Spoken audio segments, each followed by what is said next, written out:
What's up, everybody? I'm Matt. This is the 10-Minute Bible Hour podcast, and whether you have been here since the very, very beginning, or whether you have gone back and binged and caught up to where we are now, or whether somebody put this in front of you and this is your first episode ever, and you're like, oh, I don't really know if I like this yet or anything, but I'm going to size the thing up. Whoever you are, wherever you are in this daily conversation we're having about the book of Matthew, it's really nice to have you here.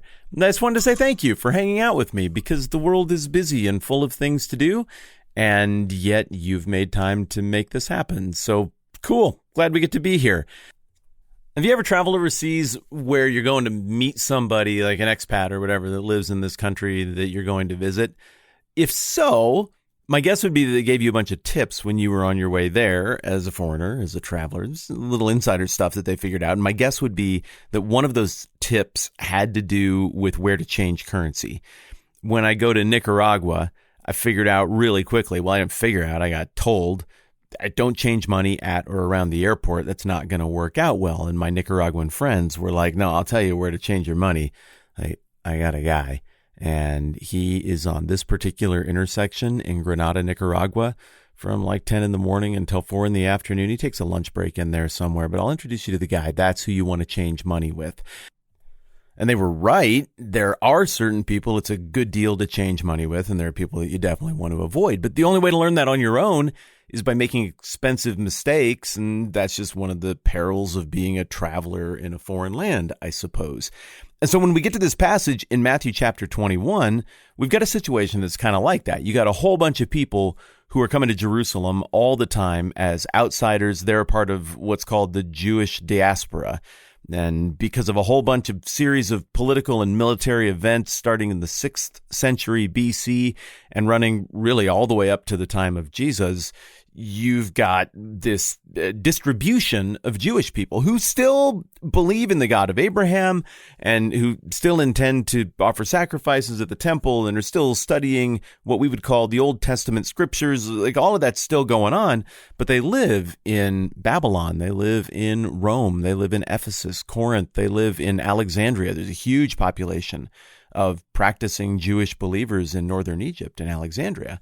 And so these pilgrims from time to time, and also non-Jewish God-fearers, would be coming into Jerusalem, and it would be really easy because they're just culturally separated from the rhythm and the life beats of that town. It'd be really easy for them to get taken advantage of by crafty people who could recognize a tourist when they saw them.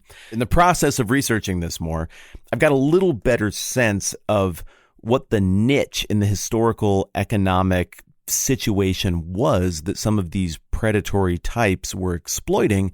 And it looks like the wiggle room they found for this exploit was in the varying metallic consistency or purity of the different currencies that circulated around the Mediterranean world. It looks like, from my research, that most Roman coinage would have been 80% pure, and then you got some other alloys and garbage metal mixed in there. I don't know if that was part of Roman metallurgy, and it wasn't that they were trying to make cheap coins. It's just that this seemed to be the most durable. Maybe the Romans designed their coins that way to make them a little bit more resistant to shaving, a practice that we're going to talk about in just a minute. Or maybe they were just being cheap and didn't want to draw on the treasury to the same extent to print coins, and they knew they could make it stretch further if they watered it down a little bit. But other more local coinage, in particular the coinage of the Tyrians, people from Tyre, the Tyrian shekel, was made at something more like a 94, or depending on who you ask, I haven't got it nailed down for sure, 96% purity. So what that means is that when somebody came to the temple to pay their temple tax, something that was initiated back in Exodus chapter 30. We looked at this several episodes ago when we were in Matthew. It sounds like I'm prepared, and then I don't remember. 18? No, it wouldn't be 18. It would be 17. Matthew 17, there it is, concerning taxes. Right before we get into the discourse on the church life. That temple tax was the one that needed to be satisfied. And so Jesus told Peter to go catch a fish, like a tilapia or something, out of the Sea of Galilee, and the right coin would be in there to pay both of their taxes, which I think they called a tetradrachma coin. So 4 drachma to pay 2 people's shekel tax. I think I got that right. What I'm trying to say is this. The difference in the Roman currency and the Tyrian currency was enough for the powers that be in Jerusalem, the people who ran the sacrificial system, to be like, look, you can't pay a temple tax with something that has only 80% purity. It has to be good. And the most pure thing is the Tyrian shekel, which is ironic because that's made by Gentiles, but whatever, I guess. And then further, you can't just bring any Tyrian shekel because coin shaving was a problem in the first century. Well, not just the first century, it was a problem all the way up into the 20th century. If you got a quarter in your pocket and you pull that thing out, a quarter is of significant enough value that eventually our mint decided that the thing to do was to put those little ridges on it. At least I assume this is why they do it. And if those ridges all around the rim of the quarter are intact, that means that would have the full silver value of a quarter. Now, the quarters don't work that way anymore. Quarters from before the 1960s are worth a crazy ton more money because they got the silver in them than the quarters after that. Quarters after that are worth, well, a quarter based on whatever inflation might happen to be at any given time. And the same way that you have no trouble comprehending the difference between how a cheapo quarter that's just based on whatever the government says it's worth at any given time is different than a quarter that's made of actual mineral value silver.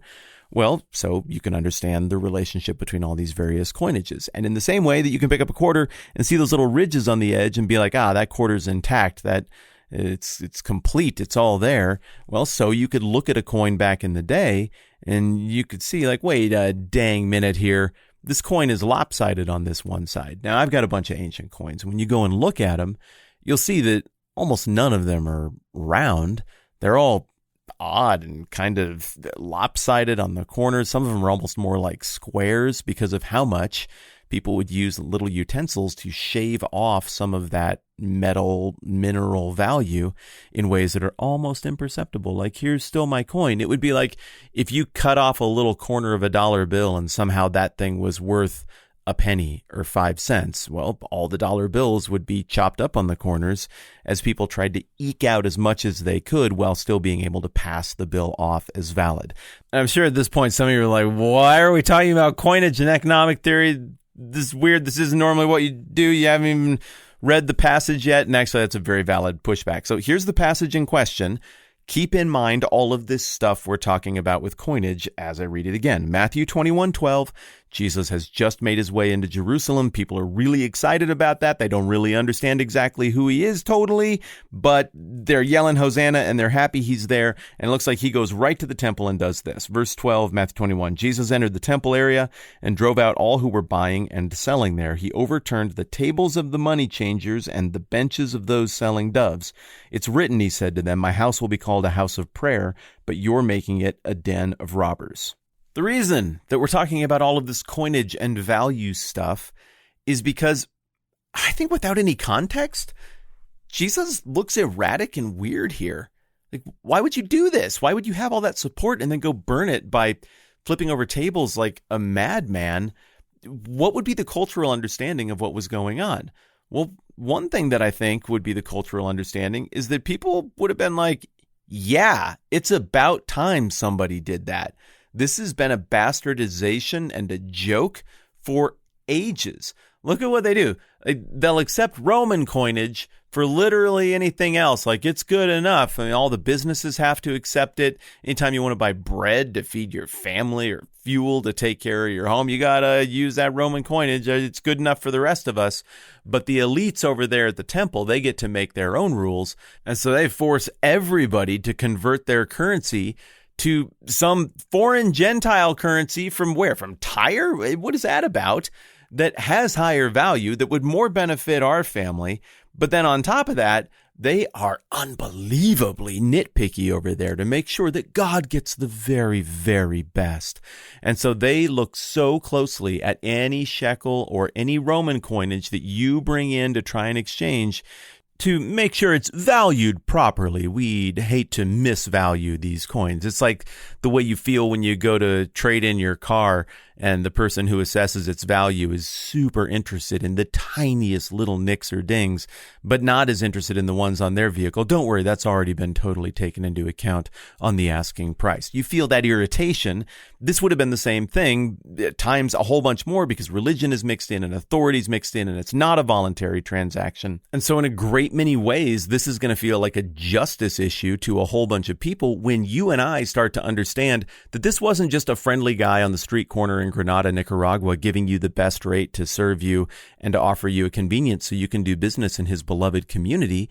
These were predatory people exploiting travelers especially, but really exploiting everyone because of this lucky situation. Well, yeah, life gives you lemons. Let's make lemonade. Life gave us the lemons of Roman occupation, but we're going to make some lemonade out of this by scamming people using their loyalty to God to shave off, both figuratively and literally, just a little bit of their wealth and their income each and every time they come here to do what they are supposed to do in sacrificing to God.